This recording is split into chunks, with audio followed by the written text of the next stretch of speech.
அணி திரள்வோம் இறை மக்களே, அன்பில் வாழ்வோம் ஓர் குலமாய். அனைத்தும் படைத்து அழைத்து காக்கும் அன்பு தெய்வம் அழைக்கின்றார். ஆண்டவரை, உமது இரத்தத்தால் குலம், மொழி, மக்களினம், நாடு ஆகிய அனைத்து நின்றும் எங்களை மீட்டுக் கொண்டீர். ஆட்சியுரிமை பெற்றவர்களாக எங்களுக்கு கடவுளுக்காக ஏற்படுத்தினீர். தந்தை, மகன், தூய ஆவியாரின் பெயராலே நம் ஆண்டவராகிய இயேசு கிறிஸ்துவின் அருளும் கடவுளின் அன்பும் தூய ஆவியாரின் நட்புறவும் உங்கள் அனைவரோடும் இருப்பதாக.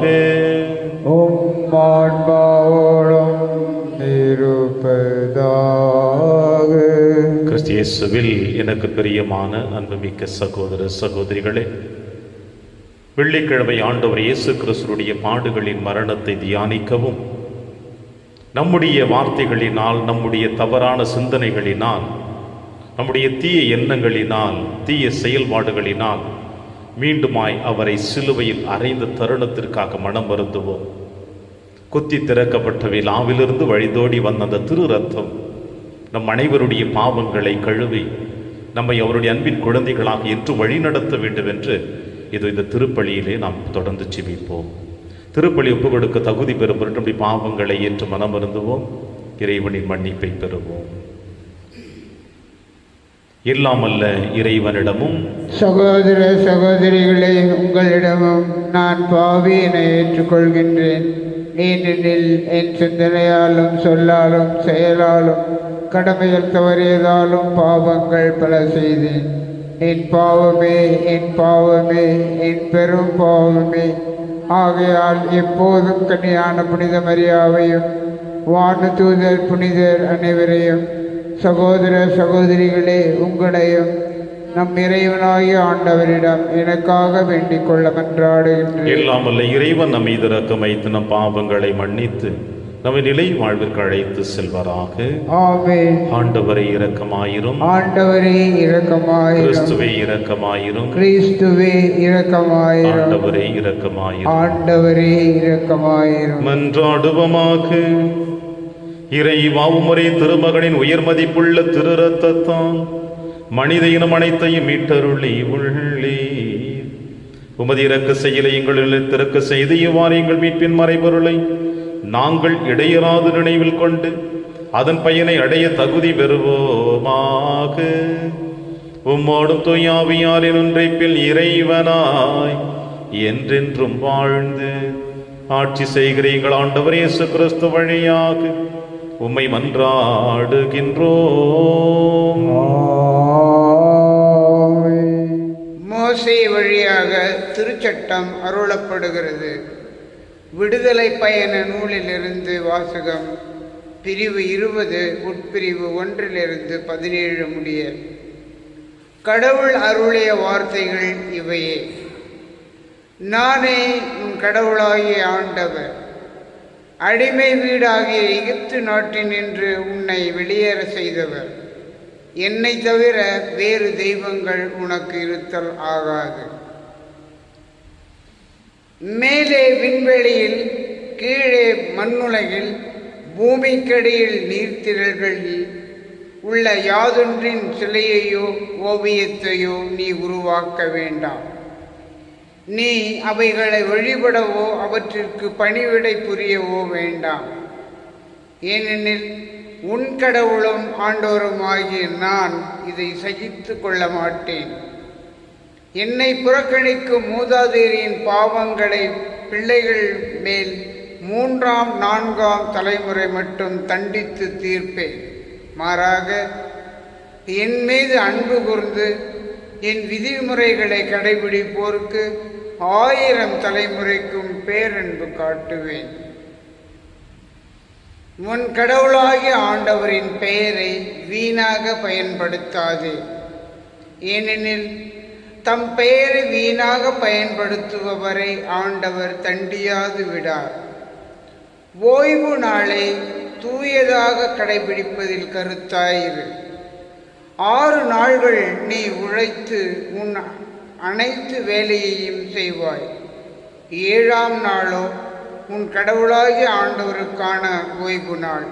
எனவே அன்று நீயும் உன் மகனும் மகளும் உன் அடிமையும் அடிமை பெண்ணும் உன் கால்நடைகளும் உன் நகர்களுக்குள் இருக்கும் அந்நியனும் யாதொரு வேலையும் செய்ய வேண்டாம்.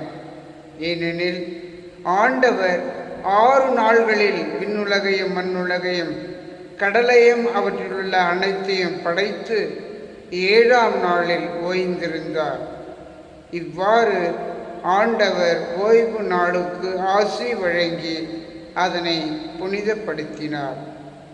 உன் கடவுளாகிய ஆண்டவர் உனக்கு அளிக்கும் நாட்டில் உன் வாழ்நாள் நீடிக்கும்படி உன் தந்தையையும் உன் தாயையும் மதித்து நட. கொலை செய்யாதே, விபசாரம் செய்யாதே, களவு செய்யாதே, பிறருக்கு எதிராக பொய் சான்று சொல்லாதே, பிறர் வீட்டை கவர்ந்திட விரும்பாதே, பிறர் மனைவி, அடிமை, அடிமை பெண், மாடு, கழுதை அல்லது பிறருக்கு உரியது எதையுமே கவர்ந்திட விரும்பாதே. இது ஆண்டவர் வழங்கும் அருள்வாக்கு. இறைவனுக்கு நன்றி. பதிலுரை திருப்பாடல் 19. பல்லவி. ஆண்டவரே, நிலை வாழ்வளிக்கும் வார்த்தைகள் உம்மிடமே உள்ளன. ஆண்டவரே, நிலை வாழ்வு அளிக்கும் வார்த்தைகள் உம்மிடமே உள்ளன. ஆண்டவரின் நியமங்கள் சரியானவை, அவை இதயத்தை மகிழ்விக்கின்றன. ஆண்டவரின் கட்டளைகள் ஒளிமயமானவை, அவை கண்களை ஒளிர்விக்கின்றன. பல்லவி. ஆண்டவரே, நிலை வாழ்வு அளிக்கும் வார்த்தைகள் உம்மிடமே உள்ளன. ஆண்டவரை பற்றிய அச்சம் தூயது, அது எந்நாளும் நிலைத்திருக்கும். ஆண்டவரின் நீதி நெறிகள் உண்மையானவை, அவை முற்றிலும் நீதியானவை. பல்லவி. ஆண்டவரே, நிலைவாழ்வு அளிக்கும் வார்த்தைகள் உம்மிடமே உள்ளன. அவை பொன்னினும் பசும் பொன்னினும் மேலாக விளைவிக்கவை, தேனினும் தேனடையினின்று சிந்தும் தெளி தேனினும் இனிமையானவை. பல்லவி. ஆண்டவரே, நிலைவாழ்வு அளிக்கும் வார்த்தைகள் உம்மிடமே உள்ளன. அவற்றால் அடியேன் எச்சரிக்கப்படுகின்றேன். அவற்றை கடைபிடிப்போருக்கு மிகுந்த பரிசுண்டு. பல்லவி. ஆண்டவரே, நிலைவாழ்வு அளிக்கும் வார்த்தைகள் உம்மிடமே உள்ளன. வாழ்த்தொளி.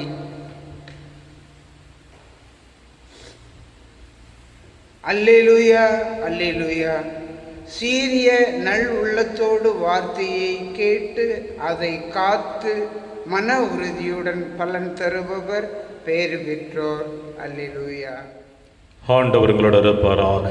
உம் ஆன்மாவோடும் இருப்பாராக. தூயமற்று எழுதிய பரிசுத்த நற்செய்தியிலிருந்து வாசகம். ஆண்டவரே, மாட்சி உமக்கே. இயேசு தம் சீடருக்கு கூறியது, விதைப்பவர் உவமையை பற்றி கேளுங்கள். வழியோரம் விதைக்கப்பட்ட விதைகளுக்கு ஒப்பானோர் இறை ஆட்சியை குறித்த இறை வார்த்தையை கேட்டும் புரிந்து கொள்ள மாட்டார்கள். அவர்கள் உள்ளத்தில் விதைக்கப்பட்ட விதைகளை தீயோன் கைப்பற்றி செல்வான். பாறை பகுதிகளில் விதைக்கப்பட்ட விதைகளுக்கு ஒப்பானோர் இறை வார்த்தையை கேட்டவுடன் அதை மகிழ்ச்சியோடு ஏற்றுக்கொள்வார்கள். ஆனால் அவர்கள் வேரற்றவர்கள், எனவே அவர்கள் சிறிது காலமே நிலைத்திருப்பார்கள். இறை வார்த்தையின் பொருட்டு வேதனையோ இன்னலோ நேர்ந்தவுடனே தடுமாற்றம் அடைவார்கள்.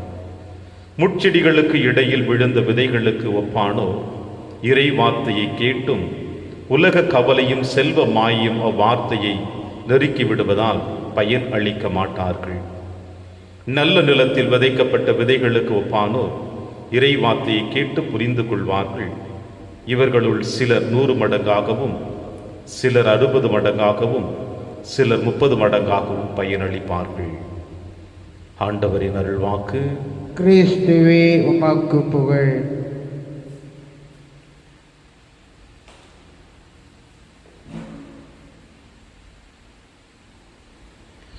இறை வார்த்தையை கேட்டு புரிந்து கொள்பவர்கள் பயன் அளிப்பார்கள்.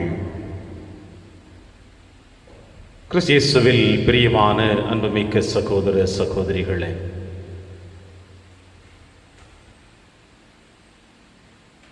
மனிதனிடமிருந்து வருகின்ற வார்த்தைகள், இறைவனிடமிருந்து வருகின்ற வார்த்தைகள் பல வேறுபாடுகளை நம்மால் காண முடியும்.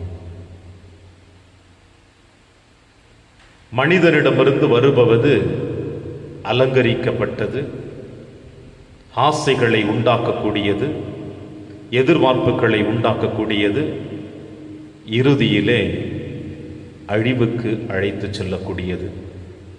இது அனைவருக்கும் பொருந்தாது.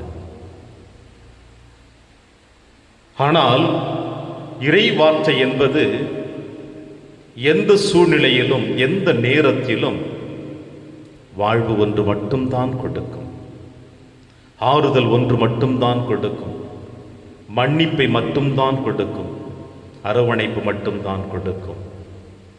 எனவே இறை வார்த்தை அந்த அளவுக்கு ஆற்றல் உள்ளது, வலிமை வாய்ந்தது, வாழ்வு கொடுக்கக்கூடியது. எனவேதான் ஆண்டவர் இயேசு கிறிஸ்து இந்த மண்ணுலகிலே பிறக்கின்ற பொழுது வார்த்தை மனு உருவானார், நம்மிடையே குடிகொண்டார் என்று சொல்லப்படுகிறது. கடவுள் வார்த்தையாக இந்த மண்ணுலகிற்கு வந்தார், வாழ்வு கொடுக்கக்கூடிய வார்த்தையாக வந்தார். ஏன் திருச்சபை இதை நமக்கு வெளிப்படுத்துகிறது என்றால், உலகம் தோன்றுவதற்கு முன்னதாக இறைவனுடைய திட்டத்தின் கீழ் செயல்படக்கூடிய அனைத்துமே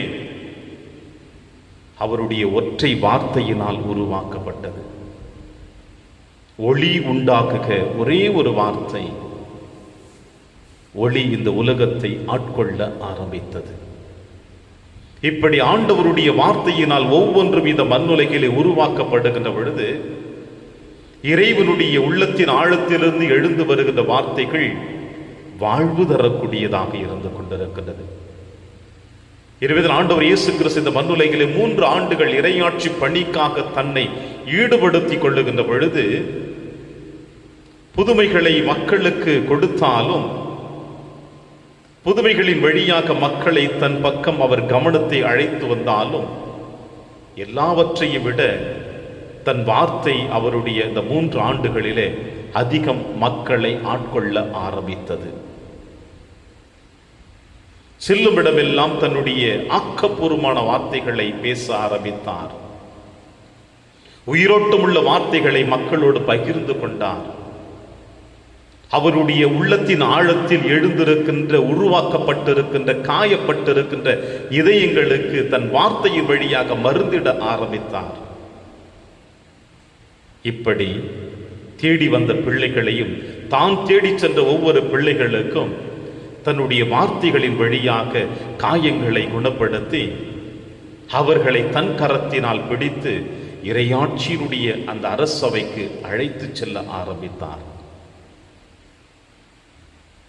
இதுதான் உயிரோட்டம் உள்ள வார்த்தையினுடைய ஆழமான சிந்தனை.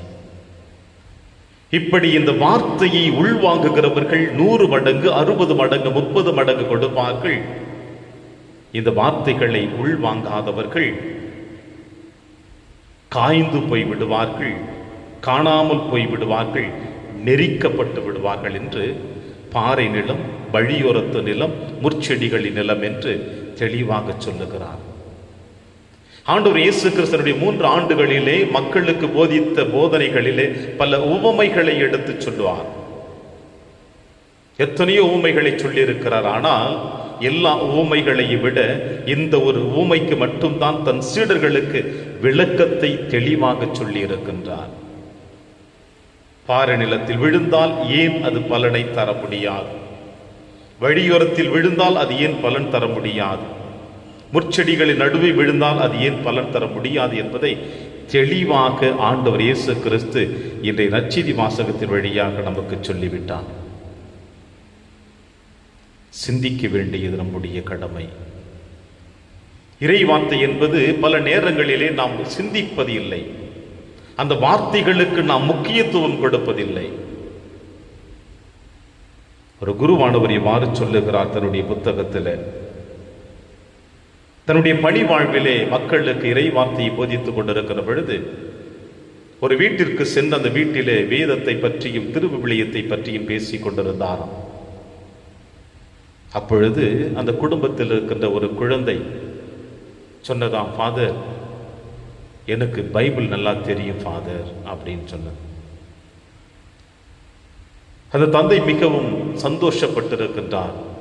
இந்த இளம் வயதிலேயே இந்த குழந்தைக்கு வேதத்தை பற்றி திருவிவிலியை பற்றி நன்றாக தெரிகிறதே என்று சந்தோஷப்பட்டு அந்த குழந்தையை அழைத்து தன் அருகிலே அமர வைத்து, திருவிவிலியத்தை பற்றி நன்றாக அறிந்து வைத்திருக்கிறாயே, ஏதாவது ஒன்றை சொல்லும் என்று கேட்டாராம்.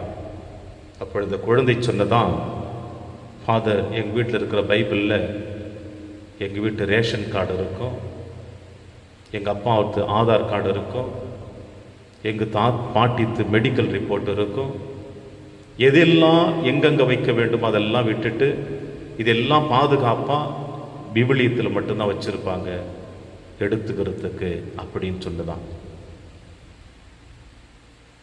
வேத வார்த்தைகள், திருவிவிலியம் நம்முடைய குடும்பங்களிலே எதற்கு நாம் பயன்படுத்தி கொண்டிருக்கிறோம் என்பதற்கு ஒரு சரியான உதாரணம் உடையது காணப்படுகிறது. இன்றைய காலகட்டங்களிலே நம்முடைய குடும்பத்திலே நம்முடைய வாழ்க்கையிலே திருவிவிலியத்தை எடுத்து வாசிப்பதில் நமக்கு எத்தனையோ தயக்கங்கள் இருக்கின்றன. ஆனால் அந்த திருவிவிலியத்தில் நம்முடைய குடும்பத்திற்கு தேவையான அனைத்தையும் பாதுகாப்பாக வைக்கக்கூடிய பெட்டகமாகத்தான் நாம் பார்த்து கொண்டிருக்கிறோம். ஒரு விதத்தில் அப்படிப்பட்ட நம்பிக்கை இருப்பதை பார்க்கிற பொழுது என்ன சொல்வது என்று கூட சொல்ல முடியவில்லை. இறைவனுடைய வார்த்தை நமக்கு வாழ்வு தரக்கூடியது என்பதை பல முறை தேவன் நமக்கு சொல்லி இருக்கிறார். அந்த வார்த்தையை உள்வாங்கி உயிரோட்டம் உள்ள வார்த்தையை வாசித்து அதன்படி நாம் வாழுகின்ற பொழுதுதான் நம்முடைய வார்த்தை, நம்முடைய வாழ்வு பல பெறும். இன்றைய முதல் வாசகத்திலே வாசிக்க கேட்கின்ற விடுதலை நூலிலிருந்து தந்தை கடவுள் இஸ்ரேல் மக்களுக்கு தன்னுடைய கட்டளைகளை கொடுப்பதை நாம் காணுகின்றோம். அதுவும் இறைவனுடைய வார்த்தைகள் தான். இந்த வார்த்தைகளை நாம் பயன்படுத்துகின்ற பொழுது, அதை வாழ்வாக மாற்றுகின்ற பொழுது நமக்கு எப்படிப்பட்ட ஆரோக்கியம் கிடைக்கிறது. இஸ்ரேல் மக்களுக்கு தந்தை கடவுள் 10 கட்டளைகளை கொடுத்தார் என்பதை நாம் மறைக்கல்வி படிக்கின்றோம். நம்முடைய வாழ்க்கையிலும் அதை பயன்படுத்த நினைக்கின்றோம்.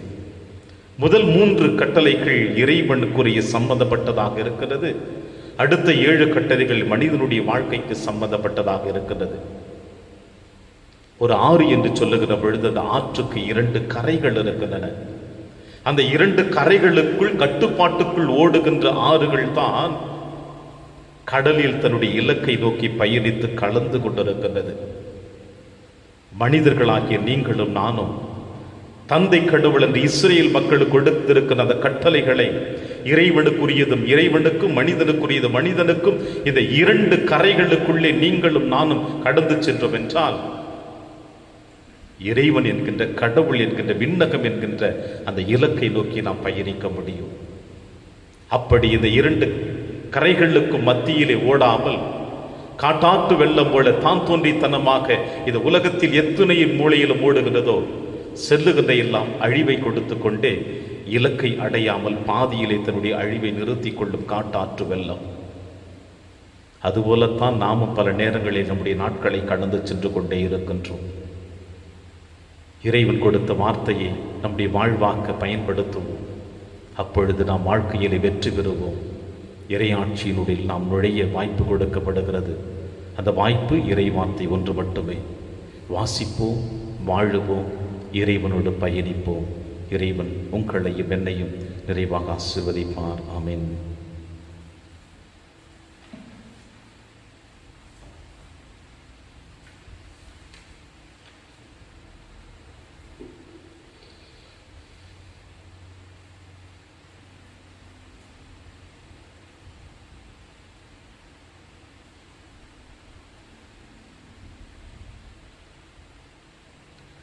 ஆண்டவரை அனைத்துலகின் நிறைவா நீர் வாழ்த்த பெறுவீராக. ஏனில் வல்லமையிலிருந்து நாங்கள் அப்பத்தை பெற்றுள்ளோம். நிலத்தின் விளைவு மனித உழைப்பின் பயன்மனது அப்பத்தை உமக்கு கொடுக்கின்றோம். இது எங்களுக்கு வாழ்வளிக்கும் அப்பமாக மாறும். இறைவன் என்றென்றும் வாழ்த்த பெறுவாராக.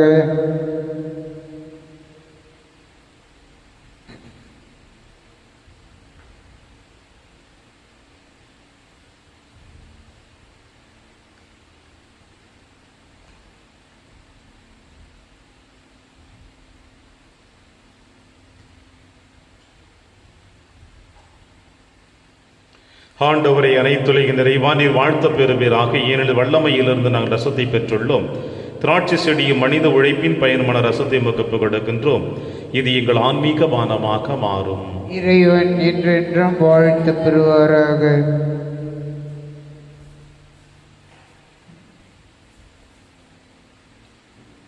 சகோதர சகோதரிகளை, என்னுடையதும் உங்களுடையதுமான இப்பலி எல்லாம் வல்ல தந்தையாக இறைவனுக்கு ஏற்றதாகபடி செவியுங்கள்.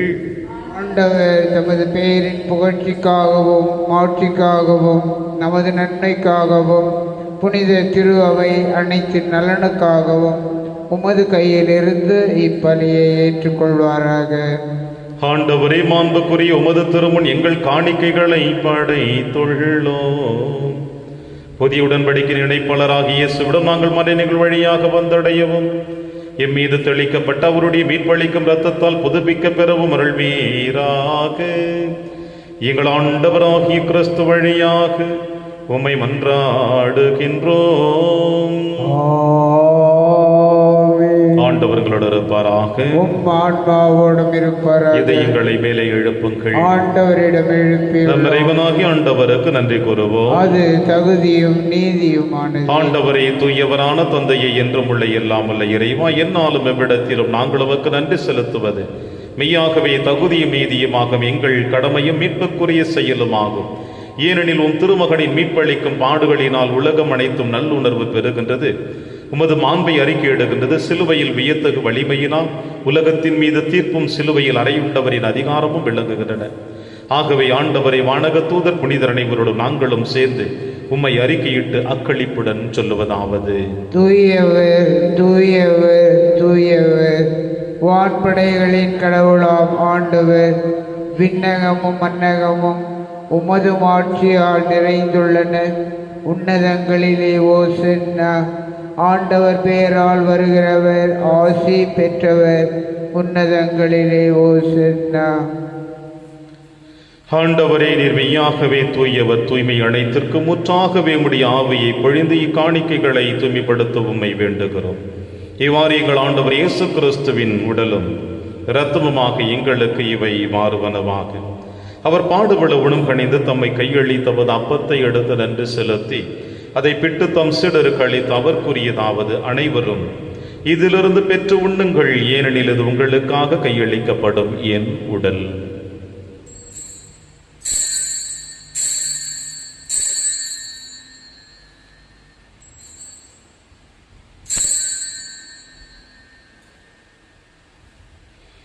அவனமே இரவிருந்தை அருந்திய பின் கிண்ணத்தையும் எடுத்து மீண்டும் நன்றி கூறி தம் சீடர்களுக்கு அளித்து அவர் கூறியதாவது: அனைவரும் இதிலிருந்து பெற்று பருகுங்கள், ஏனெனில் இது புதிய நிலையான உடன்படிக்கைக்குரிய என் இரத்தத்தின் கிண்ணம்.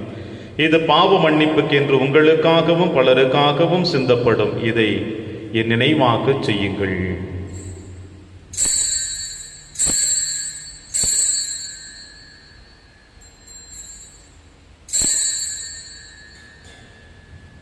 நம்பிக்கையின் மறைபொருள். ஆண்டவரே, நீர் வருமளவும் உமது இறப்பினை அறிக்கையிடுகின்றோம், உமது உயிர்ப்பினையும் எடுத்துரைக்கின்றோம். ஆகவே ஆண்டவரே, நாங்கள் கிறிஸ்துவின் இறப்பினையும் உயிர்ப்பினையும் நினைவு கூர்ந்து வாழ்வுதரும் அப்பத்தையும் மீட்பளிக்கும் கிண்ணத்தையும் உமக்கு கொடுக்கின்றோம். உம் திருமுன் என்பவக்கு ஊழியம் புரிய தகுந்தவர்கள் என எங்களை ஏற்றுக்கொண்டீர். எனவே உமக்கு நன்றி செலுத்துகின்றோம். மேலும் கிறிஸ்துவின் உடலிலும் இரத்தத்திலும் பங்கு கொள்ளும் எங்களை தூய ஆவியார் ஒன்று சேர்க்க வேண்டும் என உம்மை தாழ்மையுடன் மன்றாடுகின்றோம்.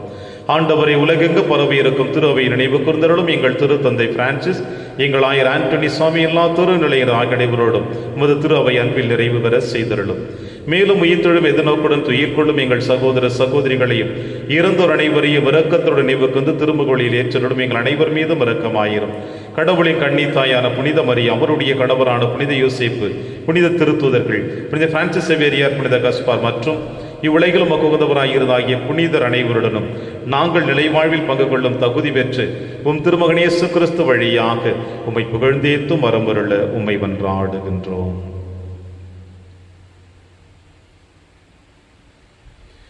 இவர் வழியாக இவரோடு இவரில் எல்லாம் வல்ல இறைவனாகிய தந்தையே, தூய ஆவியாரின் ஒன்றிப்பில் எல்லா புகழும் ஆட்சியும் என்றென்றும் உமக்கு உரியதே. ஆமென், ஆமென், ஆமென்.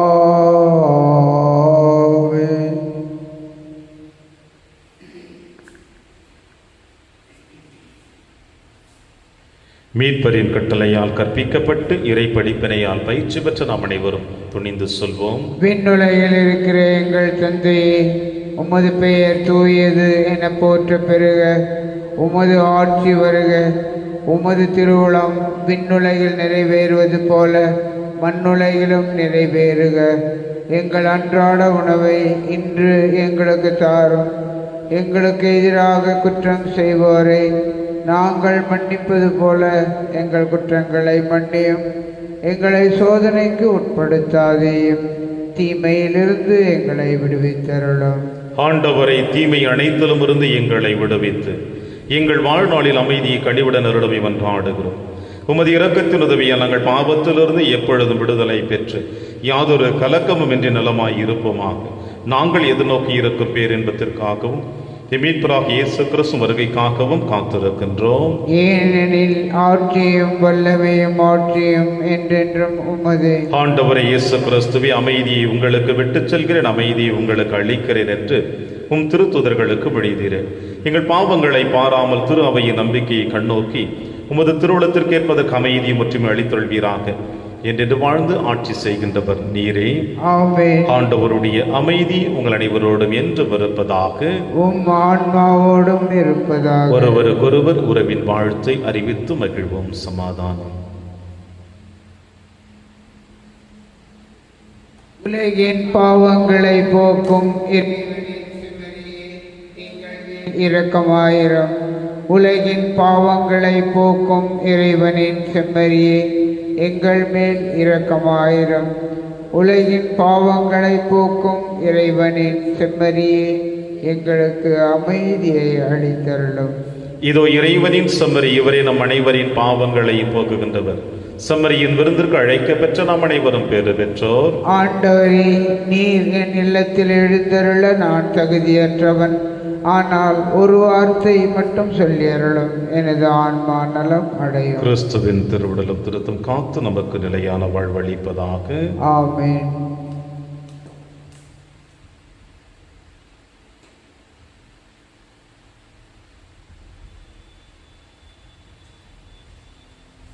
கிறிஸ்துவின் ஆன்மாவே என்னை புனிதமாக்கும். கிறிஸ்துவின் திருவுடலே என்னை மீட்டருளும். கிறிஸ்துவின் திரு இரத்தமே எனக்கு எழுச்சியூட்டும். கிறிஸ்துவின் விழாவின் தண்ணீரே என்னை கழுவிடுமே. கிறிஸ்துவின் பாடுகளே என்னை தேற்றிடுமே. ஓ நல்ல இயேசுவே, எனக்கு செவிசாயம். உம் திருக்காயங்களுள் என்னை மறைத்தருளும். உம்மிடமிருந்து என்னை பிரிய விடாதேயும்.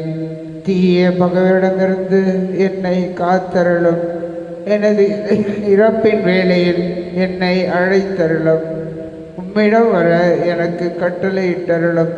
புனிதர்களோடு எக்காலமும் உம்மை புகழ செய்யும். ஆமென்.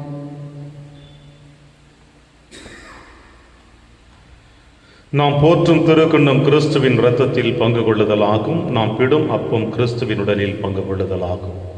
நன்றி கூறி மன்றாடுவோமாக. ஆண்டவரை மீட்பளிக்கும் மனவாலும் வானத்தாலும் ஓட்டம் பெற்றுள்ள நாங்கள் எங்கள் மீட்பரின் திரு இரத்தத்தால் தோய்க்கப்பட உம்மை வேண்டுகின்றோம். அது எங்களுக்கு நிலைவாழ்வளிக்க பெருக்கெடுக்கும் நீரூற்றாய் இருப்பதாக. எங்கள் ஆண்டவராகிய கிறிஸ்து வழியாக உம்மை மன்றாடுகின்றோம். ஆண்டவர் உங்களோடு இருப்பாராக.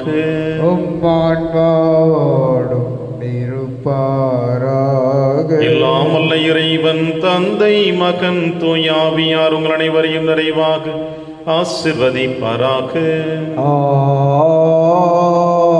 சென்று வாழுங்கள், திருப்பலி நிறைவேறிற்று. இறைவனுக்கு நன்றி.